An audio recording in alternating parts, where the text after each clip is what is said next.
SLBC rescue operation కు సంబంధించిన breaking update చూస్తున్నాం. 11వ రోజు కూడా కొనసాగుతూనే ఉంది ఆపరేషన్. సొరంగంలో చిక్కుకున్న 8 మంది జాడ ఇప్పటి వరకు కనిపించలేదు. జీపీఆర్ పరికరం ద్వారా గుర్తించిన 8 ప్రాంతాల్లో ఇటు తవ్వకాలు కొనసాగిస్తున్నారు. రాడార్ గుర్తించిన 4 చోట్ల 5 నుంచి 12 మీటర్ల మేర బురద, మట్టి పేరుకుపోయింది. ఈ తవ్వకాల్లో ఎన్డీఆర్ఎఫ్, ఎన్డీఆర్ఐ, సింగరేణి కార్మికుల బృందాలు ముమ్మరంగా శ్రమిస్తున్నాయి. భారీగా వస్తున్న ఊట నీటి కారణంగా పదే పదే ఆటంకాలు కలుగుతూనే ఉన్నాయి. ఇదిలా ఉంటే ఊట నీటిని హెవీ మోటార్ సహాయంతో బయటకు పంపింగ్ చేస్తున్నారు అధికారులు.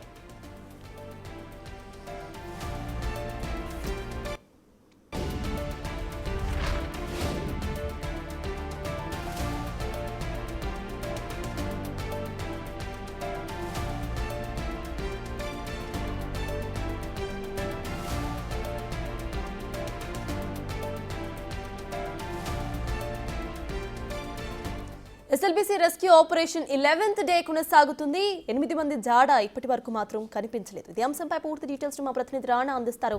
రాణా, చెప్పండి, యాక్షన్ ప్లాన్ లో నెక్స్ట్ ఎలా ముందుకు వెళ్ళబోతున్నారు? అసలు అప్డేట్స్ ఏంటి?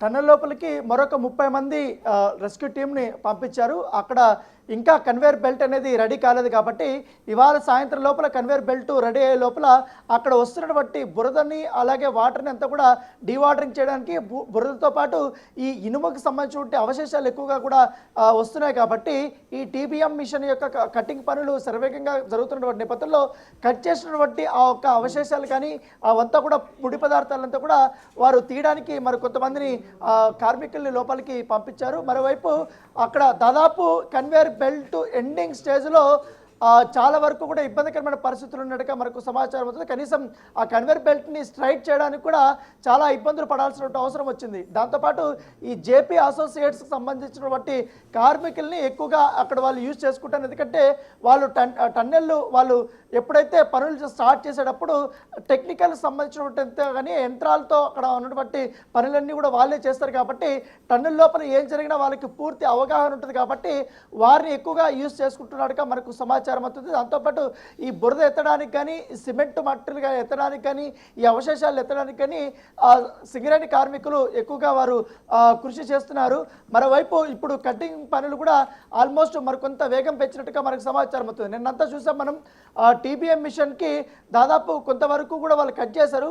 మరికొంత కట్ చేయడానికి ఏదైతే ప్లాస్మా కట్టర్స్ కొంచెం సహకరించడం లేదు. ఎందుకంటే ఐరన్ స్ట్రాంగ్ అనేది చాలా ఎక్కువగా ఉంది కాబట్టి టీబీఎం మిషన్కి కొంచెం వారు ఈ యొక్క పనులు చేసేటప్పుడు కొంచెం నెమ్మదిగా అయితే జరిగింది. ఎందుకంటే మరొక మిషన్ తీసుకురావడానికి వాళ్ళు సమయం వచ్చింది కాబట్టి ఇవాళ మధ్యాహ్నం లోపల మరొక మిషన్ ప్లాస్మా కట్టర్స్ది కొంచెం స్ట్రాంగ్గా ఉన్నటువంటిది తీసుకురాబోతున్నారు. దాని ద్వారా కూడా మరింత వేగంగా కూడా 2-3 మిషన్లతో ఈ యొక్క కట్టింగ్ అనేది జరగబోతున్నట్టుగా మనకు సమాచారం అవుతుంది.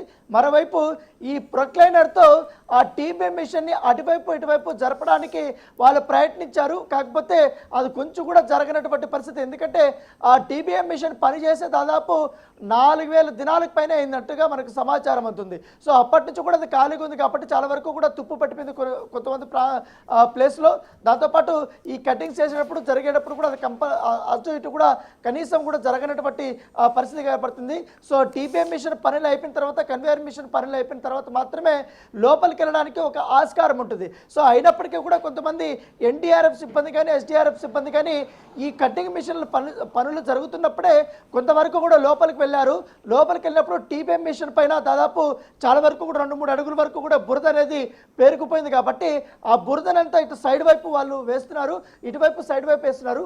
కొంత ముందుకు వెళ్ళడానికి వాళ్ళు ప్రయత్నిస్తున్నారు. ఎందుకంటే ఈ ఎన్జీఆర్ఎల్ ఆల్రెడీ జీపీఆర్ పరికరం తీసుకొచ్చారు కాబట్టి కొంచెం టీబీఎం మిషన్ పైకి ఎక్కిన తర్వాత కొంత దూరం వెళ్ళి అక్కడ స్కాన్ చేయడానికి వాళ్ళు ప్రయత్నిస్తారు. అలా స్కాన్ చేస్తే ఈ చిక్కుకుపోయినటువంటి 8 మంది యొక్క ఆచూకీ ఎక్కడైనా వారి జాడ దొరికే అవకాశం ఉందనేది ఆశాభావంతో వాళ్ళు చెక్ చేస్తున్నారు. ఇప్పుడు నిన్న చూసాం మనం 8 ప్లేసులు వాళ్ళు కొంచెం ఐడెంటిఫై చేశారు. అయితే 5 ప్లేసుల్లో మాత్రం ఎక్కడా కూడా మానవులకు సంబంధించిన ఆనవాళ్ళు అయితే కనపడలేదు. వాటికి సంబంధించి సంబంధించినటువంటి బాడీలు కానీ వాళ్ళు ఎక్కడ కానీ కూడా కనపడినటువంటి పరిస్థితి కనపడుతుంది. సో ఈ నేపథ్యంలో నైట్ కొంచెం గేర్ మార్చి ఇంకొంచెం యుద్ధ ప్రాతిపదికన వర్క్ చేయాలనే ఉద్దేశంతో అధికారులు ముందుకు వెళ్ళారు. సో ఇవాళ ఉదయం అరవింద్ కుమార్ వచ్చిన తర్వాత ఇటు ఆర్మీ అధికారులతో, నేవీ అధికారులతో, ఎన్డీఆర్ఎఫ్, ఎస్డీఆర్ఎఫ్, ఎన్జీఆర్ఏ వాళ్ళతో, మెగా వాళ్ళతో, దాంతోపాటు నవయుగ వాళ్ళతో, ఇతర సంస్థలు వచ్చారు కాబట్టి దాంతోపాటు బీఆర్ఓ అంటే బార్డర్ సంబంధించినటువంటి వారు, అలాగే ఈ రోడ్ ట్రాన్స్పోర్ట్ ఆఫ్ ఇండియా సంబంధించిన వారు వీళ్ళందరూ కూడా వచ్చారు కాబట్టి ముఖ్యంగా రైల్వేస్, ఇండియన్ రైల్వేస్ సంబంధించిన వారు ఈ ట్రాక్స్ కానీ ఈ కటింగ్స్ కానీ ఎక్కువగా వాళ్ళు చేస్తారు కాబట్టి వాళ్ళు కొంతగా అవగాహన ఉంది కాబట్టి కొంచెం నిష్ణాతుల్ని రాత్రి పిలిపించినట్టుగా మనకి సమాచారం అవుతుంది. వాళ్ళు కూడా ఇప్పుడు టన్నెల్ లోపలికి వెళ్ళారు.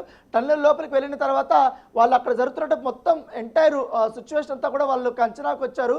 దాంతోపాటు ఈ టన్నెల్కి ఎగ్జాక్ట్గా ఒక 100 మీటర్ల నుంచి 50 మీటర్ల వరకు కూడా ఈ మొత్తం గుంతలు పడి ఊటలాగా వాటర్ వస్తుంది. దాంతో అంతా కూడా ఎన్డీఆర్ఎఫ్ కానీ అలాగే సింగరేణికి సంబంధించిన కార్మికులు కానీ వాళ్ళు ఆ వాటర్ అంతా ఎత్తి అటు వేస్తున్నారు. ఎందుకంటే డీవాటరింగ్ చేసేటప్పుడు ఆ పైపులన్నీ కూడా పెట్టారు కాబట్టి ఆ పైపులు లోపలికి అది పీల్చలేకపోతుంది.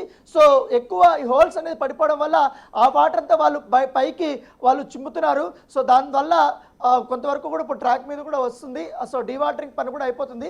అయితే ఈ బురదే పెద్ద ఊపిలాగా మారిపోయింది కాబట్టి పెద్ద ప్రధాన అడ్డంకిగా మారింది. దాంతోపాటు ఈ టీబీఎం మిషన్ కూడా అక్కడ స్ట్రక్ అయిపోవడం, అది ఎంతవరకు ఉంది కూడా ఇప్పటివరకు ఒక ఐడియా లేదు. సో కొంతమంది వరకు పైకి మాత్రం టీబీఎం మిషన్ వెనకాల ఉన్నటువంటి ప్లేస్లో వాళ్ళు కట్ చేసుకుంటూ వెళ్తున్నారు. సో ఇంకా చాలా వరకు కూడా కట్ చేసినటువంటి పని ఉంది. సో ఇంకా కింద వరకు కూడా రాలేదు. కింద రావాలంటే చాలా స్ట్రాంగ్ అయినటువంటి ప్లాస్మా కట్టర్స్ రావాల్సిన అవసరం ఉంది. సో వచ్చిన తర్వాత మళ్ళీ పనులు శరవేగంగా అయితే కొనసాగే అవకాశం ఉంది. మరి కాసేపట్లో కొంతమంది అధికారులు సమీక్ష సమావేశం నిర్వహించిన తర్వాత మంత్రులతో ఇవాళ జరిగినటువంటి రెస్క్యూ ఆపరేషన్ గురించి వాళ్ళు వివరించబోతున్నారు. Right, thank you Rana.